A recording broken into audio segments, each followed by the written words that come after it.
Welcome, everybody. This Lekgotla is brought to you by the Office for Inclusive Change at the University of Cape Town. We are meeting under the theme of monitoring and evaluation of transformation in South Africa in higher education. This theme is not only timely, but requires us as scholars, as practitioners, as activists, as student leaders, in higher education to come together, to think, to converse, and to engage in critical debate about transformation in higher education. One of the critical questions we are asking is, what are the barometers we are using to measure successful transformation? We kicked off this gathering with a welcome from the Vice-Chancellor of the University of Cape Town, Professor Hetero-Patriarchy. We then had professors and academics who are doing research on diversity and inclusion who gave us brilliant seminars. During the Lekgotla, we also heard from students and what their experiences have been in thinking about monitoring and evaluating of a transformation in higher education. The students talked a lot about the effects of COVID-19 on transformation at the university.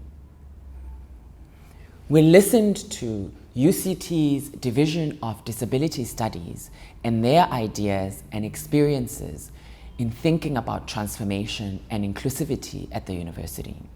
We heard from practitioners who are also thinking about transformation and inclusion, and we also had from activists who are thinking critically about diversity. In the Lekgotla, we also heard from practitioners who are doing diversity and inclusion work outside of the university space. These experts with accumulated experience on working with diversity and inclusion shared with us real-world experiences and examples and taught us different ideas about how to evaluate and to monitor inclusivity and diversity in higher education.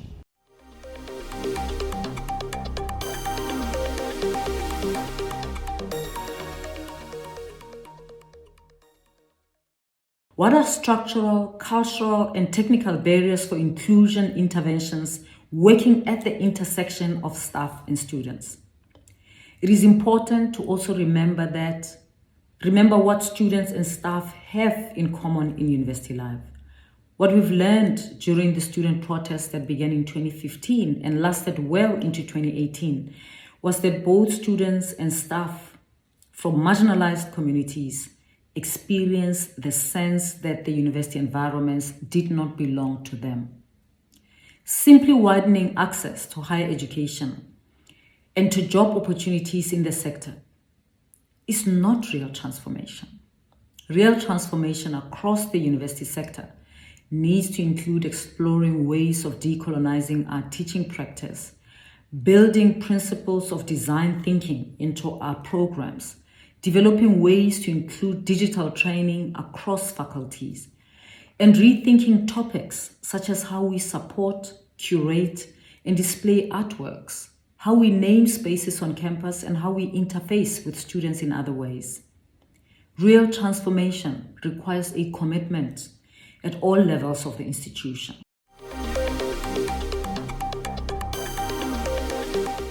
The Lekgotla speaks to measuring and evaluating transformation and inclusion in turbulent times, and it really comes at a timely juncture.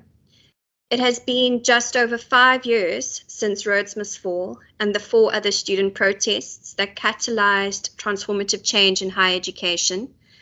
It has also been 5 years since the Minister of Higher Education introduced the 2015 Transformation Barometer, which was introduced in an attempt to provide structural coherence for transformation programs in the university sector.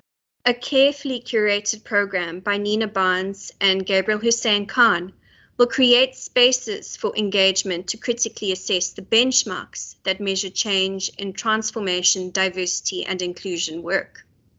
And so, therefore, the approach for this Lekgotla is to invite thought leadership on both the need for evidence and the application of measures within our complex environments. And the critiques of benchmarking for transformation challenges us to think more deeply about how we demonstrate effectiveness, how we demonstrate progress for who, and systemic change for who, alongside the more complex and possibly even intangible forms of inclusion and transformation.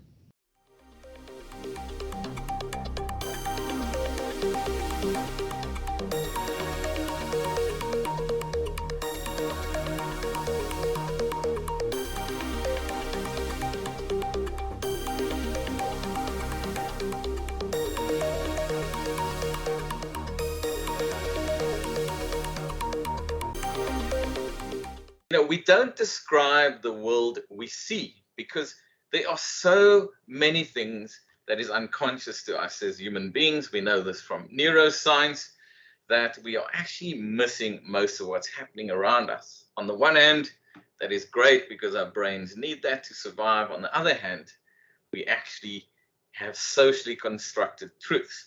And it's this where the problem lies. It's embedded within us. We see our truths, our experiences, our personal realities as the truth. And this often leads to problems. So I argue that actually we only see the world we can describe. So we don't describe the world we see. We can actually only see the world we can describe.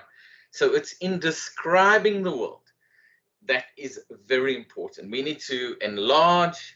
We have to enrich our descriptions of the world. We must allow ourselves the openness to let go of irrelevant ideas, concepts of ideas who has run its time and no longer has relevance going forward. And we need to do this co-creatively with a large number of diverse people in all the ways in which we are diverse.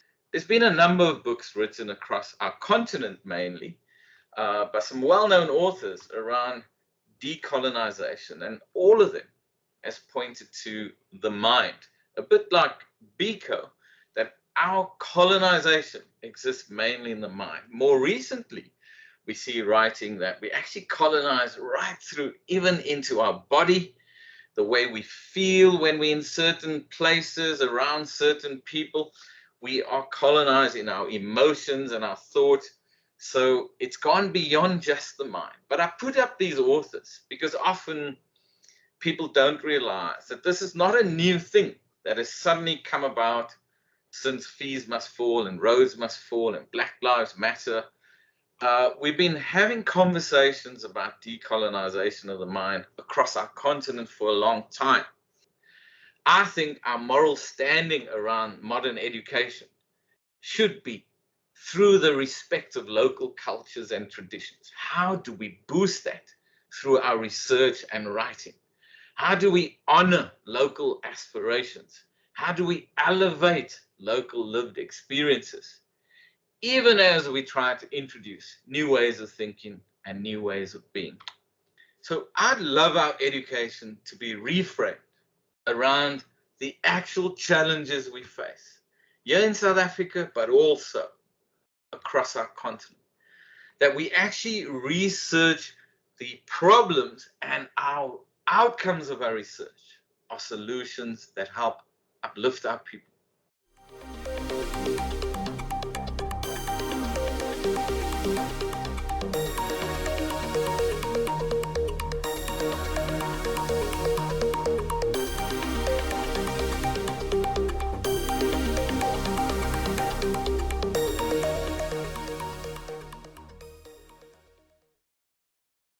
This talk has 5 movements.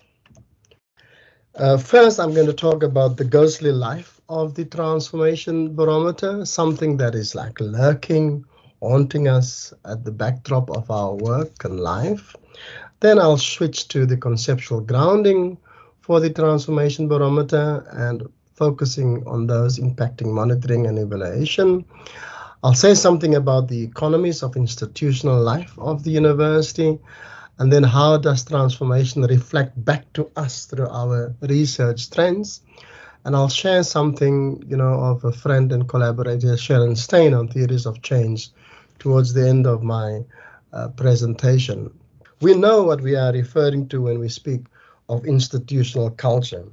These economies are central to the reproductive machinery of the university. Its dominion is affirmed in the quantitative data available to us that reveals a higher education system that continues to reproduce many of the fundamental discriminatory fault lines in society.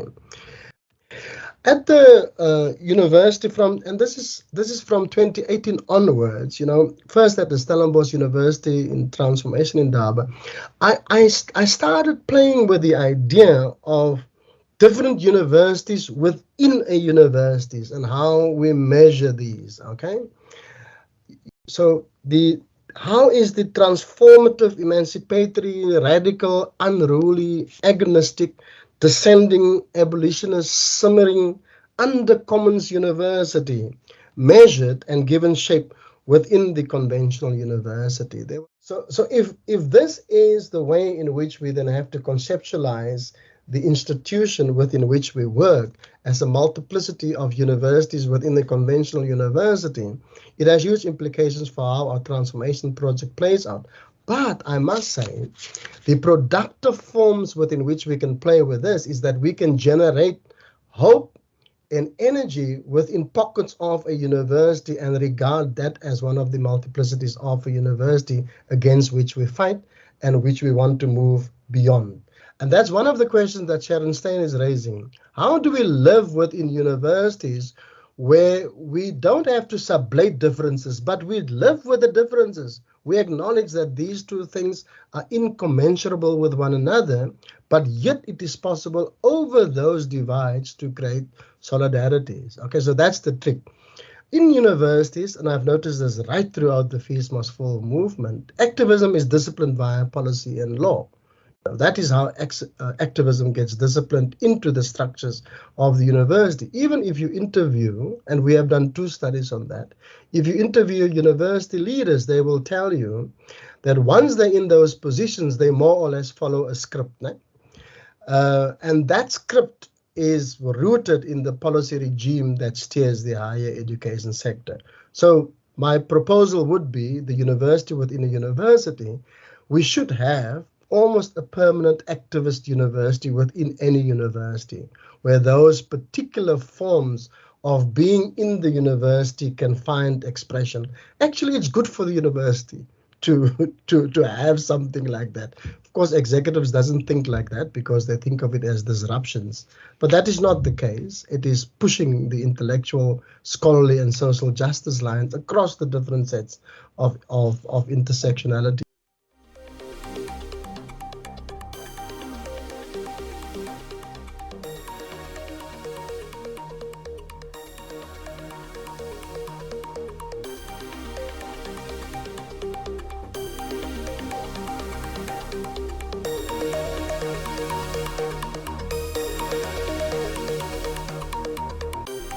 So I'd say some of the key barriers really stems back to sort of the apartheid and colonial era, and we're really still experiencing them today, and that's really hindering some forms of transformation at UCT. So I would say a couple of them would really be, firstly, just in terms of access to university and being able to financially support yourself through the system for the different years of your degree. We're seeing a lot of financial exclusion of students, and we're seeing students lacking funding and getting stuck in debt. UCT does have an appetite for change, and that they are ready to look at how we can better transform and include things at UCT. So I think just by having these conversations, getting students, getting activists, and getting leaders involved is definitely the step in the right direction. The barriers, looking back now, I think the big one is a lack of reflection. And as much as a lot has happened and a lot has been improved on the system, but we haven't went back to check whether or not everything that we've done is working. And so social media is becoming a great platform for activism. Of course, we've also similarly seen the rise in online petitions, more and more so over the past few years, as a way of getting people involved and advocating for change. UCT is quite a unique space in that what we do sort of like sets the trend for what happens in other institutions. I think we were probably the first institution to announce that students were going to go home, and a lot of people followed suit.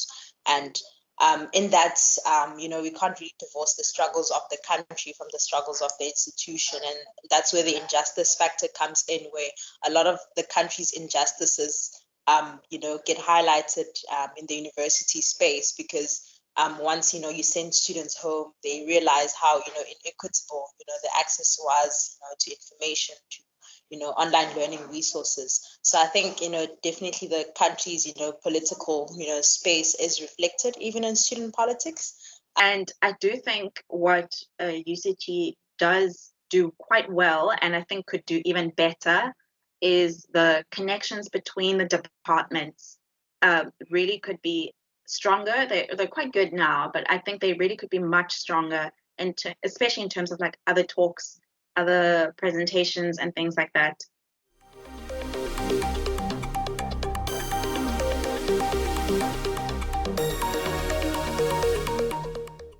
So when we talk about inclusion, and I ask inclusion to what, the question is, what system are we building? A lot of times when it comes to inclusion, it's almost taken as a standalone thing, like it's inclusion. We want to be included. But we have to think about what culture are we including people into? When we think about what we have, are we wanting to include people into what we have? Or are we wanting to change the system to create something that's much more amenable to people being included into? The reason why activism has to be disruptive, why it has to garner attention, is because it has to shake institutions who have those blind spots, who've not been able to see, and in some instances that are unwilling to see, so that the people who are pushing for whatever changes need to be made, so that they can actually be seen and engaged in the process of change.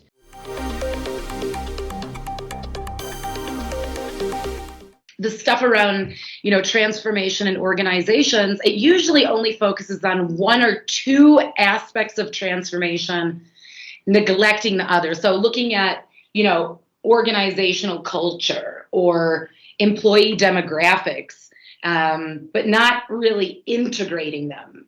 So I'm going to, proceed to tell you now, show you these were the 4 key findings that we had in our project in terms of the 4 key dimensions of transformation in an organization that need to be understood if we're going to try and get a more nuanced and holistic view of what is going on in an organization.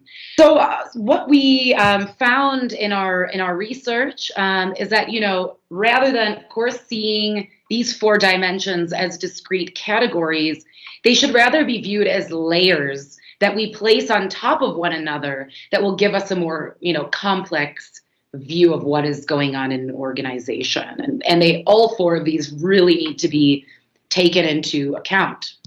So firstly, the organizational strategy, policies, and plans. And a key aspect of this, right, is that if the conceptualization and definitions of transformation, if it's weak or poorly conceptualized or even ignored, then any kinds of interventions that the organization or different leaders who come in to the organization might want to roll out, they won't have the support that they need, right, from the top. Secondly is the employment data. This is quite obvious. How is an organization doing in terms of diversifying its staff at all levels? And how is this in line with legislative requirements? Thirdly, the staff experiences and perceptions. So how the values, beliefs, attitudes, and practices in an organization are either enabling or, hindering the environment for all people, especially those who are most, excluded and disadvantaged. And finally, the stakeholder experiences and perceptions. So again, here I have how the external stakeholders perceive and experience transformation in their interactions with an organization. And in the context of a university, I think it's really important and key that we think about students as key stakeholders.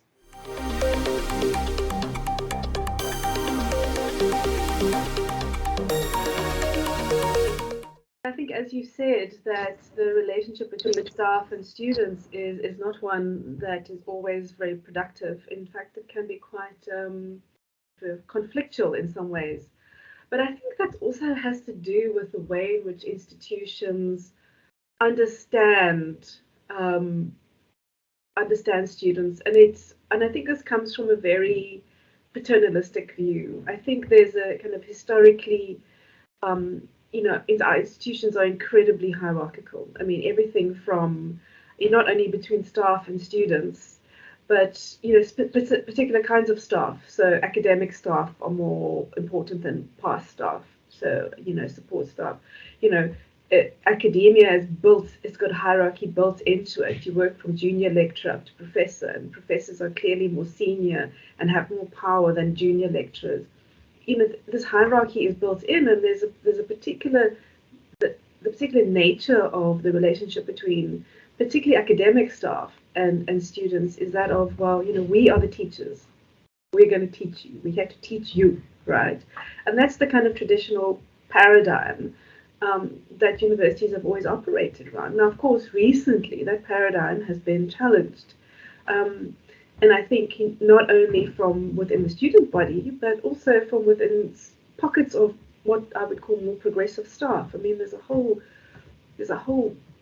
body of work around pedagogy and what makes a good educational experience. And there are people within our universities who are working differently with that relationship. But I think institutionally, we haven't internalized that at all. And so the relationship remains one which is very paternalistic. And so this idea that this transformative student experience relies purely on students somehow, and that staff have no role to play, and it kind of plays out in that discrepancy. And yet we know that if we want our students to have a transformative experience at our campus, that relationship between them and certainly their teachers is actually going to be central in that. Actually, with regards to transformation itself, students are central in actually driving transformation at our universities, unfortunately. They do the work. They're the vanguard when it comes to pushing our institutions in the directions that we say we want them to go. I think what we are talking about here is all about attempting to humanize the university. And humanizing the university means humanizing the teachers themselves, but also humanizing and ensuring that bring that humanization with students, but also critically is to humanize the space, the higher education sector itself. Our universities in South Africa are modeled on a particular Euro-Western idea, kind of modeled on the Cambridges and Oxfords of the world. Now, those universities, at their core, and for certainly a long time, and still to some extent, serve the colonial project. And the colonial project is inherently exclusionary, right? It's inherently exclusionary, it's inherently violent, okay? And so that's what we have in our institutions. And the point around language is a case in point, because there are ways of doing higher education that are not exclusive of different language. There are ways of doing higher education that are inclusive of different points, like different paradigms, different language, different cultural experiences. But we're not modeling our universities on those examples, we're modeling them on a very narrow idea of what a university should look like.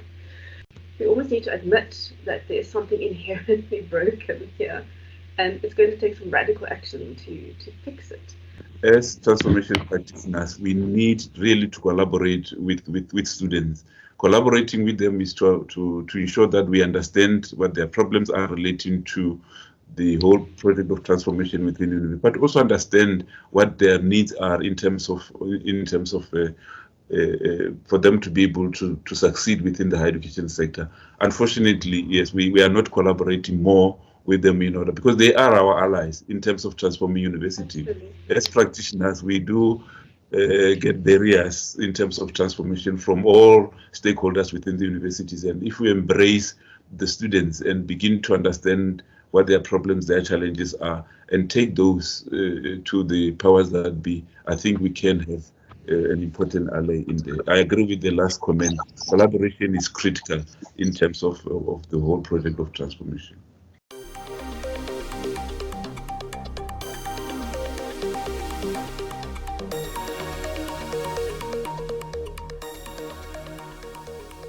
There actually has been quite a lot of progress over the last 10 years in terms of disability inclusion in higher education. And we're seeing more mainstream disability processes. One of these, for example, being a project in SILT on using universal design for learning as a very disability accessible way of redesigning blended learning. So these are just our preliminary 4 recommendations rising from what I've been saying, is we need to change the vision of the institution towards that which includes everyone, away from capitalistic forms of practices where there's only a utilitarian value attached to individuals rather than a sense of belonging. We need a holistic inclusion of disabilities, which also focuses on social inclusion. So this means clubs and societies need to be inclusive. The services that disability services provides are very orientated towards academic inclusion, but there's a strong push from disabled students that they should also promote social inclusion. That disability needs to be mainstreamed across the entire university and not just housed within disability services. In other words, every one of us is responsible for disability inclusion, just as we are responsible for racial equity and gender equality as well. There's a need to increase awareness on invisible disabilities across all staff members, lecturers, tutors, and so on, to ensure access to disability support and services. The final point I'd just like to raise is that that to encourage and to promote the participation of teaching staff at UCT in the project run by SILT on redesigning blended learning using universal design for learning practices. And that, to me, and we agreed in our group that that is an extremely inclusive approach to teaching, not only of disability, but also of all forms of diversity, and that it has the potential to support the learning of a wide range of diversity.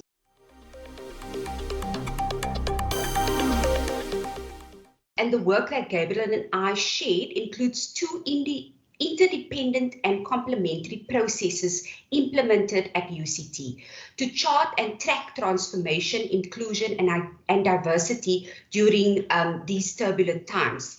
So the first process is an inclusivity survey, a validated scale, an internationally tested inclusion index that was employed to understand staff experiences in relation to inclusion.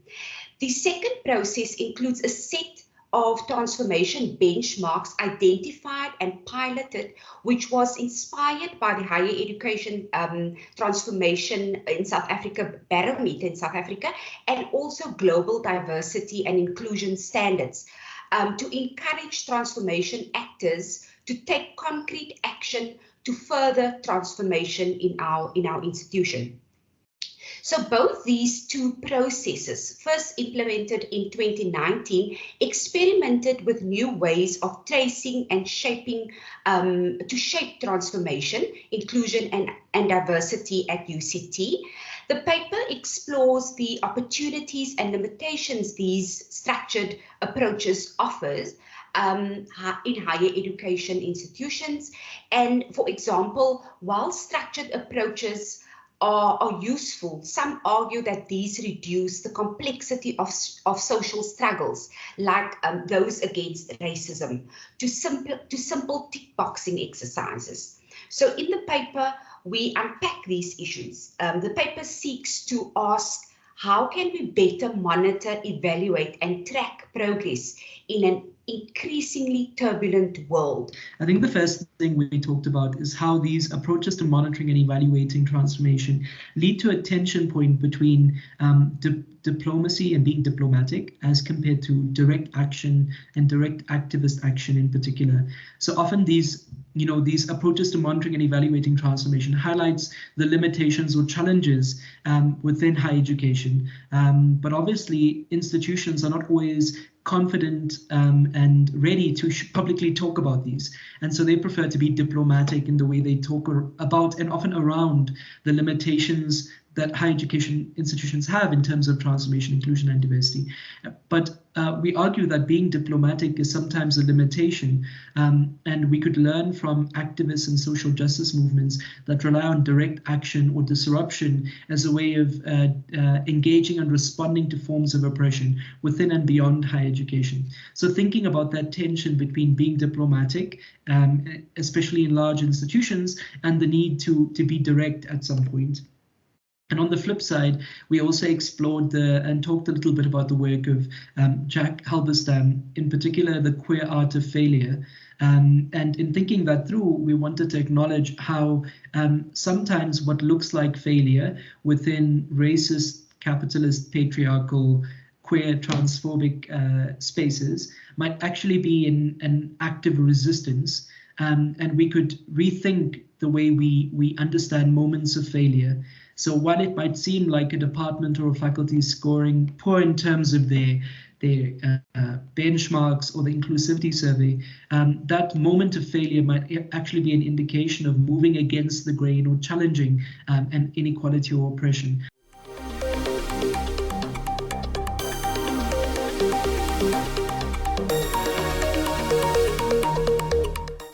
My own sense is that within the next decade, we will see growing tensions within, increased tensions within higher education, increased differences, inequality, and potentially heightened anxieties. The ways in which we have these conversations will not always be contained, and they should not be. And it can, and yet I believe that social justice and transformation advocates do have a critical responsibility to consider how they contribute. One of the questions we grapple with is, what is the role of transformation, inclusion, diversity during times of conflict and intense difference? In fact, it is likely we will see from the elections and local government process, we will see growing coalitions of political parties. We will then see the need for more engagement. What role are we going to play into this future? And hopefully, how can we find ways of bridging differences across the political spectrum, which inevitably will impact on universities? Do we actually really understand our universities? I think about the interdisciplinarity required to understand the university and the underlying or pinning power and structures and practices that shape where decisions are made and how people can be excluded. I think about the notion of power and transformation. Geert's work raises this in his discussion. Transformation needs to take place, of course, in the curriculum, and there are multiple spaces which it needs to find expression. It raises the question from who will the greatest push and leadership come to drive the various forms and shape of change we need. And I think Professor April's work raised this. If we look at power within the university, new vice-chancellors often realize that power does not lie with them. It lies within faculties, it lies within the deans, authority of the dean. The faculty committee structure, the faculty executive makes critical decisions which impact on academic life and experiences of staff and students. This surely must have implications and does have implications for central policy, while guided by Senate and Council, is interpreted and grounded within the context of the faculty, school, and department. Given the nature of power and hierarchy within the institution, it is hard to imagine that there is a homogeneous institutional culture. Of course, There are many, many institutional cultures. And so the notion of the university inside the university is a powerful notion beyond the notion of transformation in the executive and the transformation office. Universities have committee structures, and in these committee structures are increasingly, we experience that very important decisions are made. So what happens within those graduate studies committees? What happens in the ethics committee? What happens in the research committee and the staffing and promotions committee? Who is selected to serve on these committees? How are their roles constructed? What are the networks and nuances and cultures at play? Who is silenced? Who is silent? In which ways are power structures of privilege, patriarchy, colonization, and oppression reproduced? This is really difficult questions and very important questions. So I often think to myself over and over again, how confident am I that I know my university? What is clear, however, are that the principles, for example, of non-discrimination and equity, they definitely has to be ensured, the area of equity, but also a zero tolerance for discrimination and gender-based violence.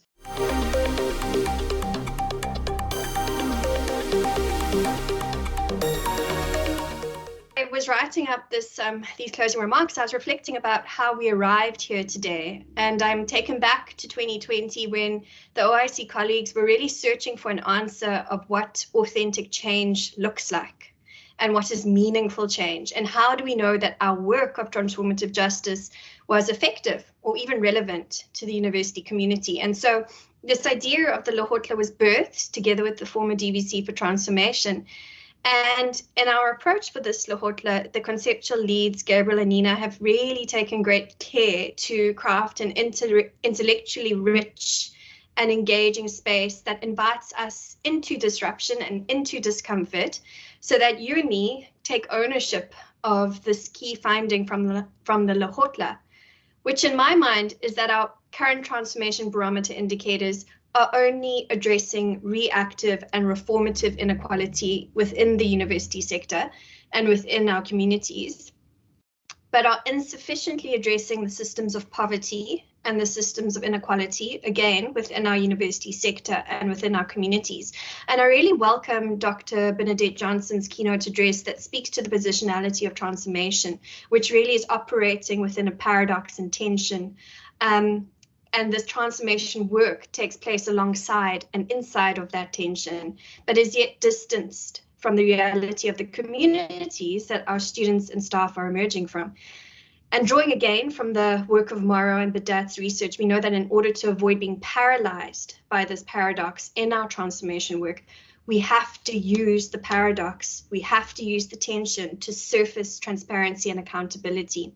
And this leads me to the one central thread that ran throughout this Lekgotla, is the inference that leadership alone holds power, and that leadership is at the top, and that leadership is the only way change can occur. And yet we know that leadership is found where real change is allowed to begin. And so I'd like us to hold this in mind as we chart new futures, but also new narratives about who and where change is enabled. So with this framing in mind, we end today knowing that tomorrow, our commitment as OIC is to provide and improve our indicators and our actions by speaking within and to power and working in the shadows to give voice to and with the silent. We would also invite you all into conversation in the form of a community of practice so that we can begin to deepen our impact. I think in closing, I wanted to leave you with one thought around this kind of work and the way forward. And I think that thought kind of grows on the inputs of the rapporteurs and Bernadette's really fantastic input in focusing on the relationship and the connection between transformation and the world out there. And I think it's about acknowledging or remembering the original connections between local and global movements for social justice and human rights including student-led anti-apartheid movements here in South Africa, and the birth of transformation within our country. And I think at this moment we need to try and remake the connections between transformation and these global struggles in an effort to break away from thinking of the university as insular, as a space holding a particular kind of status, or having a particular kind of special knowledge, which I would like to problematize, and rather remake the connection with principled struggles with the oppressed and the marginalized and indigenous communities, and for social justice, human rights, and the equitable distribution of land and other resources, which I think is part of being actively decolonial.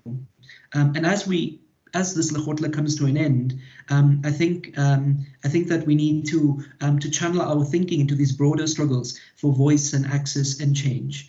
And we need to think about how the university isn't insular. We talk about and foreground the fourth industrial revolution in the South African context, but we need to think about access and inequality when it comes to the tech space, but also the emerging of the fifth industrial revolution. I think we need to think about how the populist, conservative and right political actors are coming to power in the Americas, and the impact that might have on the way we frame higher education spaces. And I think we need to try and center voices that have been historically excluded more meaningfully in our teaching and our learning and our practice. And I think that's part of what it means to be transformed and to actively transform, if that makes sense. Thanks, Gabriel. So, colleagues, we've come to the end of our 6-day Lekgotla program, and I want to start by thanking you for joining us, for your participation, for your engagement in this very important conversation. To our VC, Professor Pakeng, and our executive for their continued support in our work and initiatives. We have also dedicated 2021 as the extraordinary year for dismantling all forms of racism as it affects and influences the higher education sector. So, to our incredible speakers and presenters for your rich contribution, for sharing and for participating in our journey to continuously reflect and explore how we can better monitor, evaluate, and track progress in an increasingly turbulent environment. To Luwando, Dr. Scott, we thank you for leading the conversation through the 6 days and for your critical contribution. Our note takers, Lesego, Mosima, and Petronella, we could not have done it without you. Our ICTS colleagues, Clint, Garth, and Denzel, thank you for your support and your patience with us, as well as our video team. Last but not least, I also want to thank our OIC team and colleagues, and including our DS colleagues, for recognizing the team effort, for your contribution behind the scenes. So thank you very much for all your contributions and your support. Thank you. I guess then we've come to the end of the Lekgotla. Thank you, everybody. It's been wonderful. It's been an honor. Thank you very much. We have had some really thought-provoking sessions about monitoring and evaluating transformation in higher education in South Africa. The Office for Inclusive Change put together a very strong and very well put together program with incredible speakers.